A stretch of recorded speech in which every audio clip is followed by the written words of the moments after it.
Hello and welcome to the last episode of Trash to Track for 2023. In this episode, we're going to be looking at this Somerset and Dorset Joint Railway Class 2P that Billy has sent in to me and states that it is in quite a mess, which becomes apparent upon trying to take the model out of the box. Now, this loco is in a bit of a state. The tender body shell is loose, there's a bag full of bits there, and I've already noticed that there are several wires loose. The body shell is also extremely dusty. There's a few wires loose in the tender as well off the DCC socket. So first thing we're going to do is I'm going to dust down the tender body shell to get the dust away. And I'm also going to dust the front of the loco there just to remove this dust that's all over this model. And we're going to set about having a look and coming up with a method to repair this model. Now, I'm not going to lie to you, this model did prove to be a pain in the backside. You can see there the tender drawbar's gone. The two wires that should be on the front bogie that pick up have both become detached. The DCC interface has got loose wires, and the wheels on the tender especially are absolutely filthy. So I'm just going to put a battery to this to see if there's any life in it whatsoever. That battery, just going to remove that wire there that's stuck in the wheel spoke. The body shell is loose, but there's no life at all. Not that I expected there to be any with this amount of loose wires. So let's have a look at what's in this bag. There's a coupling, a few screws. That plate there, that's quite important. That's an insulation plate for the pickups that goes underneath the chassis keeper plate on the front of the loco there. So we're going to have to disassemble the model, and the first thing I do is remove the front pony truck and its associated spring. This should have wires to it. It does pick up electricity, but the wires are both loose. And then it becomes apparent that the body shell is permanently fixed because the wires go through it. Now, I have worked on models like this before, but this is going to be a pain in the backside because all these wires are loose and I've got to work out where they go. So I've put the connector wires on the battery now, and I'm going to test the motor terminals to see and make sure that the motor actually spins with power applied directly to the motor. And I'm thrilled to see that the motor is and that the wheels are turning okay. So at least the motor and drivetrain are okay. This model is just going to prove to be an electrical nightmare. I'm going to unclip this plastic cover here that goes over the worm gear. It's also pleasing to see a flywheel on this motor, albeit a small one. And I'm just going to have a look at the lubrication. Now, the model was extremely dry. There's not a lot of lubrication on this at all. And it's turning freely though. So what I'm going to do is I'm going to put some silicone grease on the worm gear and a very, very small amount of oil. Just so that I haven't got to open this up again in the future. And the tiny bit of oil there, that just helps dilute the grease down a bit and gets it through the drivetrain nicely. And once that's done, I'm going to refit this this cover piece here, which simply clips back into place. Now, appending the chassis, I'm going to remove these screws to get the wheels out and have a look under here. These pickups are in a right mess. They are mangled to pieces. And again, they should be connected to wires that run through the chassis block. So all of the connecting pickup wires are loose on this model, so it's no wonder it didn't work. Using my voltmeter, I am now trying to trace the currents and the wires which go to which. Trying to find out where the pickup wires go, which wires go to the motor, etc. And it was a very long process of trial and error. But in the end, I did manage to work out which wires were for which pickup, the left-hand and right-hand rail.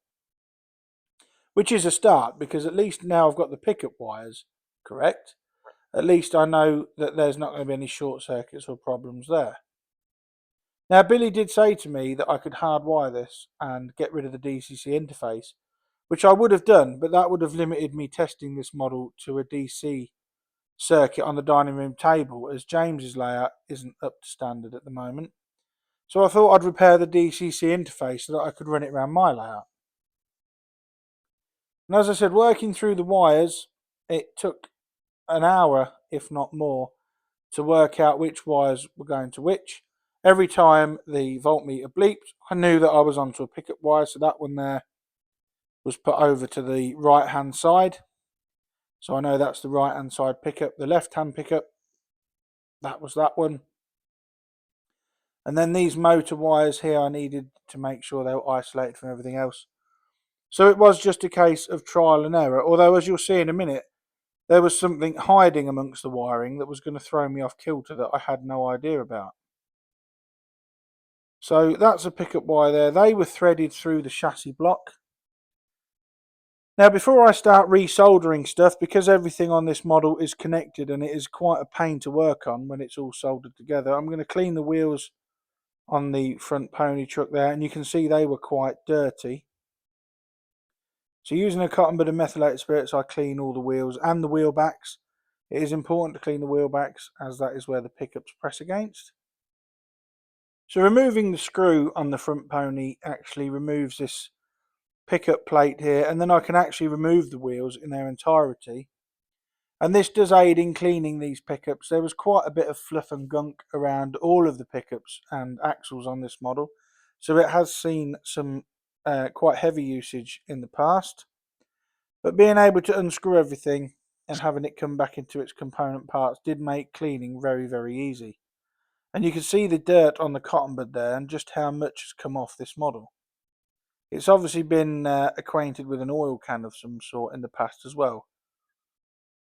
Now it's time to put it all together, and this was like a 3D jigsaw now. Trying to hold the wheels in place. I'm just going to put a tiny amount of oil on the axles there just to help lubricate them in the plastic housing, and then this pickup piece with the coupling on goes on top, and then the small Phillips screw was replaced. So that's the front pony wheel assembly fully serviced, and now I'm going to look at getting the wires soldered back on. Now the solder tabs had some black insulation paint over them, so I just scraped that back with the fiberglass pencil, and then with the aid of the needle nose pliers I just touched the solder the wires back in place, having stripped and tinned them. Now the pony wheel is reconnected, it's time to clean up the driving wheels on the model. These again were done with a cotton bud and methylated spirits. The traction tyres on this model were in very good condition. I did not need to replace those at all. They weren't cracked and they were still sitting nice and tight to the wheels. This pickup plate here for the main driving wheels again was cleaned up after the pickups had been reseated into the small tiny plastic spigots, and then a small amount of grease was put on the driving wheel cog there, which connects to that worm gear and drive assembly that we looked at earlier on. It's nice to see that this Hornby model sits on proper brass bearings on the axles on the drive wheel, and the brass bearings sit in pre-cast holes in the chassis there. That plastic part that was in the bag insulates against the pickups there. That sits in there between the wheels. And then trying to solder these pickups to the wires was hell's own job. Every time I got them into position and then moved the soldering iron, the bloody things would move again. But we got there eventually. I needed an extra hand really for doing this, but with my needle nose pliers and the soldering iron, eventually the wires attached themselves to the soldering point and were ready for reassembly. The axles kept coming out of the holes there, but before I do put the base on, I'm just going to put a small amount of oil around those bearings so that it is correctly lubricated. Ensure that that insulation piece is where it should be, and then gently put the pickup plate back into place whilst holding it in place and holding the chassis, trying to pull the wires through the chassis at the same time. Once I was satisfied that everything was back in place, I put the screws back in, and this held the pickup and chassis keeper plate in place. And then I ensured that all the pickups were pressing on the wheel backs just as they should be.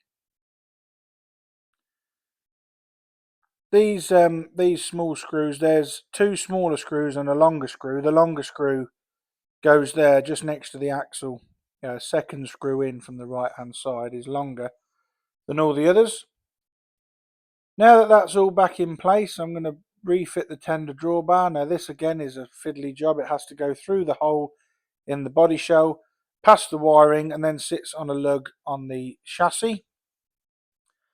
That was all clipped into place. The front pony spring was put back in its hole.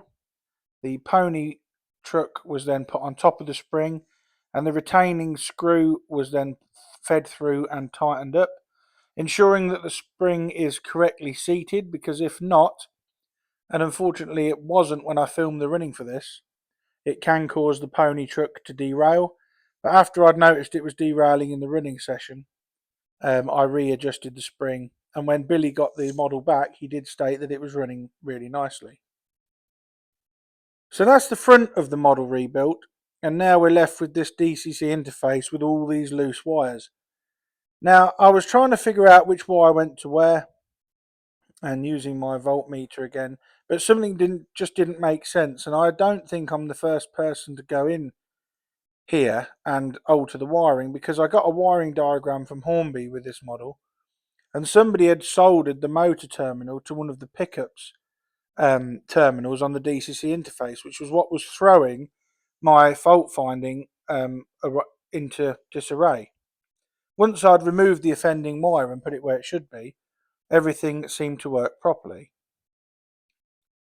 So I'm now removing the tender keeper plate, because this has got pickups on all wheels as well. These wheels and axles need a good clean, as do these tender pickups. Now, the tender wheels were cleaned in the usual fashion with a cotton bud and meths. First the wheel treads, then the wheel backs and the axles, and you can see here I'm pulling off reams of hair and fluff that's wrapped around those axles. The tender axles and wheels weren't too bad dirt-wise, they just had a lot of fibre all wrapped around the axles, which the front of the model didn't really have a lot of. So that was all removed with those tweezers, and the wheels were all given a good polish up and a shine, and then they were refitted back into the tender frame once all the pickups were cleaned. And I'm just going to put a very small amount of oil on these plastic holders for the axles on the tender, because there's no proper bearings on these. These do just clip into these plastic bearings, but they do need some lubrication on them, because the metal will eventually wear the plastic away. Now once all the tender axles were in place, it was a case of manipulating all these pickups and orientating this correctly. Once I was satisfied that that was all in place, I reattached the screws and tightened these up to hold the wheels back in place. And then it was a case of doing a battery test, and as you saw there, the wheels started spinning. So we have successfully sorted out this electrical nightmare. Although, as you would have seen there, some of the tender wheels weren't picking up correctly. So some adjustment is needed to make sure that all of the wheels on this model are picking up power. I'm just getting rid of some more dust there that I'd missed. So going along with my battery leads now, I'm testing each individual wheel to set to make sure that every single wheel is picking up.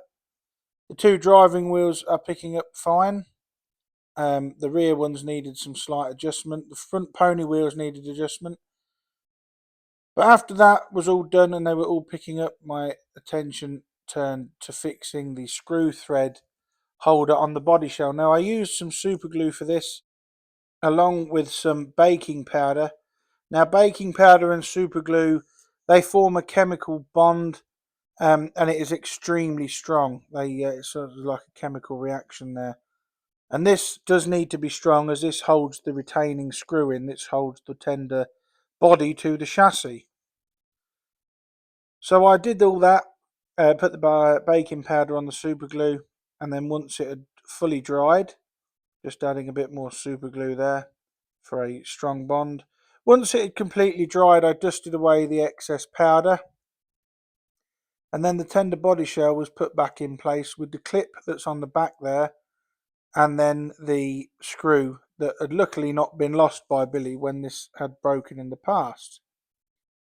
I mean, it looks quite messy there, but this does form a very, very strong bond. And I have used it in the past. It was something I picked up from a guy called Marty on his diecast channel, Marty's Matchbox Makeovers. So now that that is all done and that is bonded, I refit it and take the loco for testing on my layout. If you've got an engine you'd like to see featured on a future episode of Trash to Track, please email me at dansmodelrailways@gmail.com and we'll have a look at getting it sent over, repaired, and it may even feature on an episode all of its own. This loco really was an electrical nightmare, but we got there in the end, and it is running lovely now around the layout with a rake of vintage coaties. And I really do like this dark blue Somerset and Dorset livery. I might have to get a couple of my own locos in this colour scheme. It really does seem to be quite nice.